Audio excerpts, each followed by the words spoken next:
The state of Pennsylvania has 10,000 kids a year that are cycling through the foster system. These kids, they're in our school district. They're all around us. This is right in line with this church's mission, with any church's mission. They're the people that need this church more than anybody.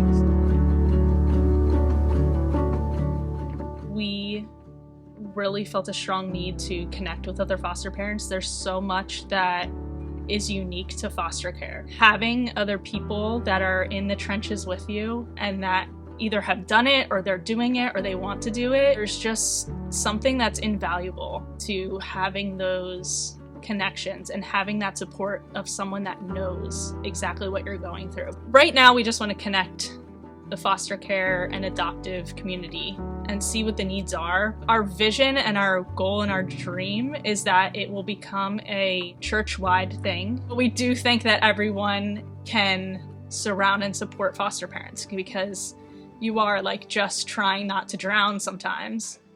The seed started when I was at York College. I had to do community service hours. I worked with 9th grade boys, and I would work with them to make sure they got their homework done. And being from Palmyra, I had a limited view of this idea, kids just getting to school being an effort. Kids that had no motivation to do any work because their parents didn't care. That was the seed. A lot of Christians know what our plans are not what God's plans are.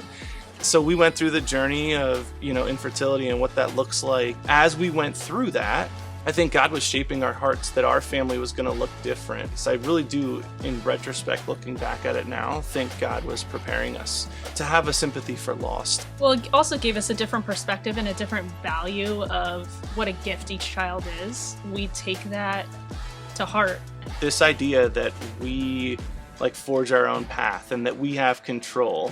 When that wall was broken down, I think that was the thing that sealed the deal for foster care. We're stuck in this comfort. It's take care of our own family, take care of the needs of our own family, but the gospel calls us into brokenness. God stepped into our brokenness through Jesus Christ, came down and laid a path for us. We are not Jesus, obviously, but that's what we're doing. We're stepping into brokenness, which is the opposite of everything the world is telling us to do right now. The world is telling us stay comfortable, right? And these kids are the blessing. We are stepping into a hard thing and you're letting God take care of it. It opens the door for God to provide in a way that only He can, because foster care is, all of it is pretty much out of our control. Well, our goal is to have more kids in safe and good homes. And what's the best way in our view and from our experience to do that is to come around families and love them and support them that are doing it, saying, hey, you're not alone in this.